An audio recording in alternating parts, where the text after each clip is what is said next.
और मेरा ये सवाल था कि एवोल्यूशन एवोल्यूशन के जरिए मतलब कुरान में अल्लाह ताला फरमाते हैं कि हमने इंसानों को मट्टी से बनाया, जबकि एवोल्यूशन कहता है कि इंसान मट्टी से नहीं बना है, जबकि हम इंसान जो है सिंगुलर सेल से इवॉल्व होते बंदर से फिर इंसान बने, बंदर से इंसान नहीं बने हैं, मतलब एक कॉमन एंसेस्टर रहा था जिसके जरिए हम लोग इंसान बने हैं। तो फिर यहाँ पर तो कुरान की आयत तो गलत कह रही है। शेख सरफराज, आप पहले अपने पॉइंट्स बताना चाहते हैं? देखिए, पहली बात तो कुरान मजीद में जब ये कहा गया कि इंसान को अल्लाह ताला ने मिट्टी से बनाया है, तो उससे मैं पहली चीज तो समझ रहा हूँ कि हजरत आदम अलैहिस्सलाम से अल्लाह ताला ने सारी कायनात को पैदा किया है, और हजरत आदम को अल्लाह रब्बुल आलमीन ने मिट्टी से बनाया था। अब ये वो चीज है जो ईमान बिल गैब में से, हजरत आदम अलैहिस्सलाम कब पैदा किए गए, कैसे पैदा किए गए, इसको जानने का हमारे पास मुशाहदती एक बात से कोई सोर्स नहीं है कि हमने वो चीज देखी हो।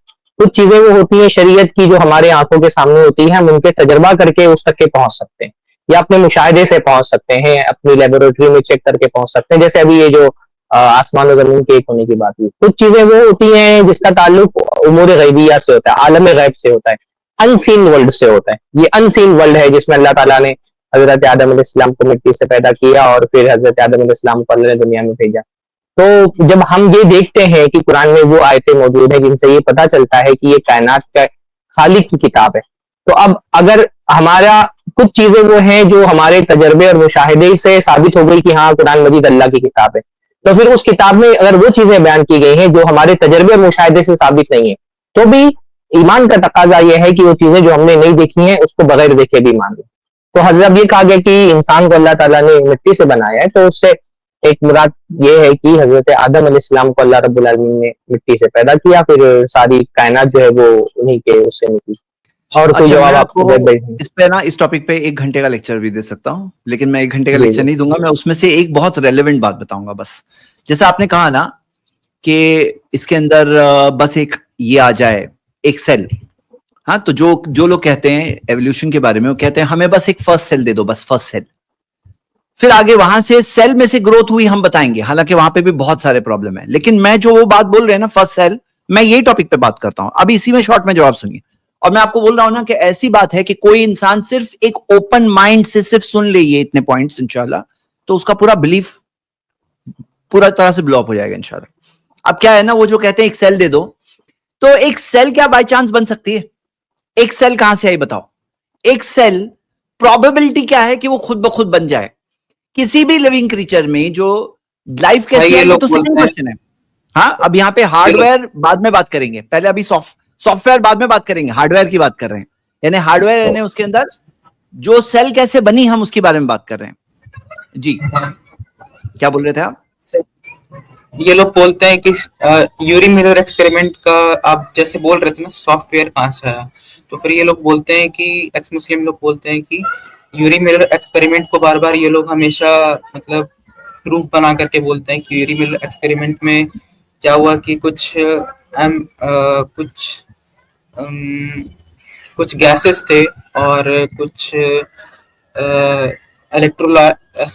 एक्सपेरिमेंट जिन्होंने किया, और उसमें से एक्सपेरिमेंट करने के बाद उन्होंने एमिनो एसिड बना लिया था, जिसकी वजह से लाइफ अपने आप फॉर्म होने लगा था। तो जिसकी वजह से लाइफ अपने आप भी बन सकता है प्राइमर्डियल सूप में। तो ये चीज मुझे समझ से बाहर लग रहा है। नहीं, यहाँ पे जो यूरी मिलर एक्सपेरिमेंट जो बताते हैं ना वो लोग, जो तकरीबन 1952 में शिकागो में किया गया, उसके बारे में बहुत सारी चीजें हैं जो डिबंक की जा सकती है, बहुत सारी। हाँ, जैसे आप अगर पहले एक है ना ब्रॉड मैं बातें बताऊंगा, मैं वहां से स्टार्ट करता हूं और फिर मैं इस पे भी आऊंगा। यूरी मिलर एक्सपेरिमेंट में हम लास्ट में देखेंगे, सवालात हमारे वहां रहेंगे। तो अब देखो, आपको पहले अंडरस्टैंड करने के लिए क्या चीज है, उसको अंडरस्टैंड करने के लिए सेल किसको बोलते हैं? एक सेल के अंदर एक पूरी सिटी जैसा है सिस्टम। एक पूरी ये प्लांट सेल आप देख रहे हैं, और एनिमल सेल देखो, प्लांट सेल देखो। हाँ, एनिमल सेल हो, प्लांट सेल हो, उसके अंदर पूरे पूरे सिस्टम्स होते हैं, पूरी एक सिटी है। माइकल डेंटन अपनी किताब में लिखते हैं कि इस चीज की रियलिटी को समझने के लिए हमें एक सेल को 1000 मिलियन टाइम्स बड़ा करना पड़ेगा। 1000 मिलियन टाइम्स। उसको 20 किलोमीटर का बना दो, देखोगे तो उसमें एक सेल के अंदर पूरा एक शहर बसा हुआ है। और इसके अंदर हम मेन सवाल पे आते हैं, और सवाल से पहले कोटेशन देखिए, डॉक्टर विलियम होमन थोरपे। इन्होंने कहा the most elementary type of cell, सबसे जो सादी सिंपल सेल होती है, constitutes a mechanism unimaginably more complex than any machine yet thought up, let alone constructed by man. कि जो सबसे सादी सिंपल सेल भी ले लो तो उसमें एक ऐसा सिस्टम है जो unimaginably more complex than any machine, कोई भी मशीन से ज्यादा कॉम्प्लेक्स है। जो इंसान ने सोचा है ना, ऐसे सोचा है, उससे भी बहुत ज्यादा कॉम्प्लेक्स सिस्टम उसके अंदर मिलता है। तो जैसे आप अगर जाओगे, सेल के सेंटर में न्यूक्लियस है, न्यूक्लियस के अंदर डीएनए है, डीएनए के अंदर जाते हैं तो इंफॉर्मेशन मिलती है। और कितनी इंफॉर्मेशन है, यानी डीएनए की इंफॉर्मेशन अगर लिखो जो हम डिकोड करके पढ़ सके अभी, और जो खुद एक बहुत अमेजिंग निशानी है इंसान के सोचने के लिए, तो जब पढ़ते हैं कितने पेज में फिट हो जाएगी डीएनए की इंफॉर्मेशन, कितने पेजेस? तो देखिए कैलकुलेशन आपकी स्क्रीन पर है, 106 वॉल्यूम, इंसाइक्लोपीडिया के 106 वॉल्यूम भर जाएंगे डीएनए के अंदर की इंफॉर्मेशन, जो कोडेड इंफॉर्मेशन है उसको जब लिखते हैं 106 वॉल्यूम्स भर जाते हैं। और सवाल क्या है कि अगर बाय चांस, बोले बाय चांस, तो एक मिसाल लेते हैं, कहीं पे अगर एक धमाका हो जाए और पेंट के बॉक्सेस हैं, तो क्या ऐसा पॉसिबल है कि धमाके में से एनसाइक्लोपीडिया निकल गई? यानी कि चांस, बाय चांस एनसाइक्लोपीडिया निकल गई। अब वो लोग क्या कह रहे हैं, बाय चांस हो गया कि सेल बन गई। Very easily said but not true, क्योंकि क्या है मामला कि सेल जो है वो पूरी की पूरी सेल के अंदर इतने सारे एलिमेंट्स है। अब हम सब आके डीएनए देख रहे हैं कि डीएनए के अंदर 106 पेजेस ऑफ इंफॉर्मेशन, वो क्या खुद ब खुद आ सकती है बाय चांस? तो जैसे धमाका हो गया, बाय चांस कितने भी धमाके कर लो, आपको एनसाइक्लोपीडिया नहीं मिलने वाली है, क्योंकि एनसाइक्लोपीडिया के लिए रिसर्चर चाहिए, राइटर चाहिए, एडिटर चाहिए, डिजाइनर चाहिए, बहुत कुछ चाहिए, फिर जाके एनसाइक्लोपीडिया मिलती है। अब आते हैं प्रोटीन मॉलिक्यूल, कि सेल के अंदर जो प्रोटीन मॉलिक्यूल है, आप देखोगे कि क्या ऐसा पॉसिबल है कि केमिकल्स बस इस तरह से अपने आप को इस तरह से वो करे कि बन गई सेल? तो हम देखते हैं प्रोटीन मॉलिक्यूल है, एक functional protein molecule by chance form होने के बारे में डगलस एक्स जो बायोकेमिस्ट है, उन्होंने कैलकुलेशन दिया है। वो कहते हैं कि एक functional protein molecule forming by chance का चांस क्या है, 1 in 10 raised to the power of 64। यानी कि जो हम देखते हैं कि जैसे 1 in 10 raised to the power of 64, यानी जैसे मिसाल के तौर पर 0.1, हाँ यहां पे क्या है, 10 raised to the power of 64 का मतलब है एक के बाद में 64 जीरो है। यानी मिसाल के तौर पर अगर कहें कि 10% यानी 10 में से एक, 1% यानी 100 में से एक, 1000 में से एक यानी कि 0.1%। अब यहां पे 1000 में से एक यानी 3 जीरो है ना, 1000 में से एक 0.1%, ऐसे 64 जीरो लगाओ, 64 जीरो, उसमें से एक चांस है कि एक फंक्शनल प्रोटीन मॉलिक्यूल आ जाए। पूरा कैलकुलेशन उन्होंने बताया है, वो डिटेल में मैं नहीं जा रहा हूं, लेकिन पूरा कैलकुलेशन आप करोगे तो आपको पता चलेगा कि 10 raised to the power of 64 zeros लगे हुए हैं, उसमें से एक सही चांस है, बाकी सब रॉन्ग चांसेस है कि आपको रॉन्ग मिलेगा। और सवाल क्या है, लाइफ कैसे आएगी फ्रॉम नॉन लिविंग मैटर? कि मतलब मिसाल के तौर पर सेल अगर होती भी, जैसे एक इंसान मरता है तो मरने के बाद क्या होता है, एक क्रीचर जो होता है मरता है तो उसकी बॉडी है, उसकी बॉडी की सेल्स है, लेकिन जान निकल गई। अब अगर सेल होती भी तो सेल में जान कैसे आई, ये सवाल का तो जवाब किसी के पास नहीं है, इस सवाल का जवाब नहीं है। और एक बहुत बड़ा प्रॉब्लम क्या है, वेटिंग टाइम प्रॉब्लम। इस प्रॉब्लम को समझने के लिए एवोल्यूशन का वेटिंग टाइम प्रॉब्लम। जैसे मिसाल के तौर पर आपको किसी को फोन करना है, लेकिन आपको फोन नंबर नहीं मालूम है। अब आप 0 से लेकर सारे नंबर्स डायल करना शुरू करते हैं, तो आपको ट्राई करना है तकरीबन 10 बिलियन, यानी कि 1 बिलियन होता है 100 करोड़ का, यानी कि आपको 1000 करोड़ नंबर डायल करने हैं, 1000 करोड़। अब अगर मान लो एक एक कॉल लगाने में 30 सेकंड लगते हैं, तो आपको 9512 साल लगेंगे सारे नंबर डायल करने में, जिसमें से एक सही नंबर होगा।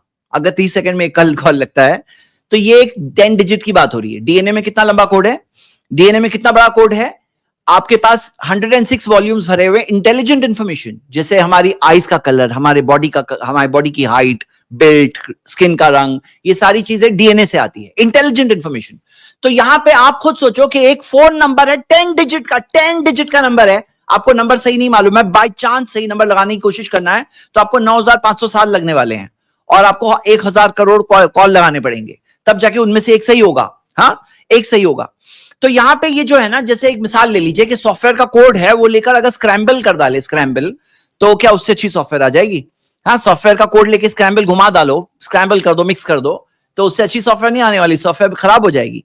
पता चला कि ये प्रोग्रामर है वहां पे मौजूद, जिसने डीएनए को बनाया, उसमें इंटेलिजेंट इंफॉर्मेशन वहां पे मौजूद है, जिसने सेल को बनाया जो एक सिटी जैसी सेल है। और अगर मान लो कोई कहे कि ये जो चीज है ये बाय चांस आई है, तो चाहे प्रोटीन मॉलिक्यूल का वन चांस है 10⁻64 या डीएनए है, ये दोनों के एतबार से सही नहीं है। जैसे आप इसके अंदर देखोगे कि ये किताब चीजें जेनेटिक एंट्रोपी, ये बुक्स में ये चीज मेंशन है जो वेटिंग टाइम प्रॉब्लम। इसे प्रॉब्लम क्यों है मैं बताता हूं। प्रॉब्लम इसमें इस तरह से है कि इंसान जो है दुनिया में, हाँ इंसान जो दुनिया में, दुनिया पूरी कितनी पुरानी है, हाँ दुनिया कितनी पुरानी है, आप इस चीज से देखें कि हमारा जो पूरा यूनिवर्स है तकरीबन 14 बिलियन ईयर्स, 13.8 इन 14 बिलियन गिन लिए। 1 बिलियन होता है 100 करोड़, यानी कि 1400 करोड़ यूनिवर्स की एज है। सन उसमें से 4.6 बिलियन, जमीन 4.5 बिलियन, यानी कि 450 करोड़ साल पुरानी हमारी जमीन है। अब फर्स्ट लिविंग सेल जो नोन है वो 3.8 बिलियन ईयर्स पहले, यानी कि 380 करोड़ साल पहले पहली लिविंग सेल आई। अब अगर यहां पे प्रोबेबिलिटी देखोगे कि भाई अगर बाय चांस आपको 2 लेटर का वर्ड, 2 लेटर्स एस्टैब्लिश करना है, आपको 84 मिलियन ईयर्स लगेंगे। 84 मिलियन ईयर्स लगेंगे, यानी कि 840 लाख साल, 840 लाख, यानी कि हो गए 87 करोड़। ठीक है, अब उसमें आप अगर 6 डिजिट तक पहुंचते हो आपको 4 बिलियन ईयर्स लगेंगे, लेकिन 8 डिजिट लेटर पे पहुंचते हो, 8 डिजिट लेटर बाय चांस, तो फिर क्या होगा, आपको जितना टाइम चाहिए वो पहली सेल बनाने में नहीं, पहली सेल का जो डीएनए जो इतना कॉम्प्लिकेटेड लंबा कोड है, 106 वॉल्यूम्स भर रहे हैं, उसका सिर्फ 8 लेटर वर्ड सही सेट होने में आपको 1800 करोड़ साल लगेंगे। जो अब दुनिया उतनी पुरानी है ही नहीं, 450 करोड़ साल पुरानी हमारी जमीन है, हमारी जमीन 450 करोड़ साल पुरानी है, लेकिन बाय चांस आपको 8 लेटर का वर्ड बनाने में आपको 1800 करोड़ साल लगेंगे। तो अगर आप देखोगे कि जैसे मिसाल के तौर पर ये 24 आवर क्लॉक के अंदर, जैसे जब 4600 जो 4.6 बिलियन ईयर्स जो है इस जमीन के, 4.6 बिलियन ईयर्स तकरीबन, यानी 460 करोड़ साल जो है, उसको उन्होंने 24 आवर्स में बताने की कोशिश की। तो उसके अंदर क्या बता रहे हैं कि फर्स्ट मैन जो है लास्ट 1 मिनट में पहले बॉर्न हुआ है। अगर 24 घंटे की बात करोगे तो लास्ट 1 आवर की बात करोगे, 1 आवर, तो लास्ट 1 मिनट के अंदर इंसान बॉर्न हुआ है। तो देयर इज नो चांस, यानी कि ये सारी चीजें, अब ये मैंने बस थोड़े से दलाल दिया, and there is full 1 hour का मैं लेक्चर इस टॉपिक पे, अभी मेरे पास पावर पॉइंट उतनी लंबी रेडी है। हाँ, तो आप बताओ कि आपके पास क्या आंसर है। ये जो टिबेटियंस की बात है, मैं ये भी एक्सप्लेन कर देता हूं क्योंकि स्लाइड यहां सामने आ गई, कि टिबेटियंस का जो हाई एल्टीट्यूड अडॉप्शन था, हाई एल्टीट्यूड में जो उनका अडॉप्शन हुआ वो 3000 ईयर्स के अंदर हुआ। अब यहां पे समझना क्या है कि अगर डीएनए चेंज होके आ रहा है, तो फिर क्या चाहिए आपको, कितने करोड़ साल चाहिए डीएनए चेंज होने में। तो कैसे 3000 साल में हो गया, मतलब बात यहां ये है, ये अल्लाह की तरफ से जो अडैप्टेशन हो रहा है इंसान का, वो अल्लाह ताला इंसान को एक नेमत दे रहा है कि वो अडेप्ट कर पा रहा है अपने सर्कमस्टांसेस में। ये अल्लाह की नेमत है। This can not happen by chance, यानी कि ना फर्स्ट सेल का क्रिएशन बाय चांस था, ना उसके बाद जो इंसान अडेप्ट हो रहा है अपने माहौल और अपने हालात के एतबार से, this is also not by chance. ये भी अल्लाह की तरफ से एक गाइडेंस है, एक चीज है जिसके जरिए इंसान उतना डेवलप होकर उस तरह से अपने हालात में रह सकता है। मतलब हाँ, एवोल्यूशन जो है वो एक मतलब गाइडेड हो सकता है। मतलब उसके बाद जो है जो उसके बाद हम इसे इस तरह से कहेंगे कि जो अडेप्टेशन वर्ड फिलहाल हम यूज कर रहे हैं अपने डिस्कशन के लिए, कि जो इंसान अडेप्ट होता है वो गाइडेड तौर पर उसके अंदर चेंजेस होते हैं, जेनेटिक चेंजेस होते हैं, लेकिन इट कैन नॉट बी कि भाई ऑटोमेटिकली हो रहा है, रैंडम हो रहा है। दिस इज गाइडेड एवोल्यूशन, या एवोल्यूशन की जगह बोलना चाहिए गाइडेड अडेप्टेशन, यानी जो चेंज हो रहा है इंसान में। अच्छा, तो फिर भाई ये किस तरीके से गाइडेड हो सकता है, मतलब ये गाइडेड किस तरीके मतलब से? ऐसा है ना कि अगर 8 डिजिट को भी बाय चांस चेंज होके सही बनना है तो उसके रॉन्ग होने के इतने सारे बात है। जैसे मिसाल के तौर पर आपने जब एक सही कॉल लगाया तो आपको 8400 करोड़ साल लगे, और उसके अंदर आपके कितने सारे आपके रॉन्ग नंबर लगे, जो रॉन्ग नंबर्स आपके इतने सारे लगे। अब आप सोचो कि जब इतने सारे रॉन्ग नंबर्स आपके लगेंगे, हाँ, जो एक सही राइट नंबर लगाने में, तो यहां पर 2 प्रॉब्लम्स है। एक तो टाइम उतना नहीं है, दुनिया उतनी पुरानी नहीं है, इंसान उतना पुराना नहीं है। नंबर 2, रॉन्ग नंबर्स कहां हैं? आप राइट नंबर बता रहे हो, रॉन्ग नंबर्स कहां हैं? तो रॉन्ग नंबर्स के अंदर क्या ऐसे बहुत सारे लाइफ फॉर्म्स हैं जो टूटे फूटे कैसे भी टाइप के इतने सारे करोड़ों वैसे तो दिख नहीं रहे हैं, जो इतने सारे टूटे फूटे रॉन्ग नंबर्स नहीं दिख रहे हैं हमें। इंसान अगर सही राइट नंबर है तो रॉन्ग नंबर कहाँ है, सब इतने सारे रॉन्ग नंबर होने चाहिए, वो भी नहीं दिख रहे हैं। तो ये बहुत सारे इसमें क्वेश्चंस हैं जिसका आंसर नहीं है वहां पर। और मैंने आपको वेटिंग टाइम प्रॉब्लम जो बताया वो, और खास तौर से ये रॉन्ग नंबर का प्रॉब्लम है, प्रोटीन मॉलिक्यूल के बारे में बताया और डीएनए के बारे में बताया। ये चंद पॉइंट्स हमने लिए आज, और सेल के बारे में बताया कि किस तरह से एक सिटी है और कितना कॉम्प्लिकेटेड सिस्टम है। अच्छा, तो फिर मतलब ये अपने आप बन नहीं सकता, इसको बनाने के लिए नहीं, वो पहली सेल भी बन नहीं सकती थी, उसके आगे भी बन नहीं सकते। पहली सेल के बारे में बहुत कुछ बात कर सकते थे, मैंने सेल का कुछ इंट्रोडक्शन दिया, डीएनए के बारे में बताया और प्रोटीन मॉलिक्यूल के बारे में बताया।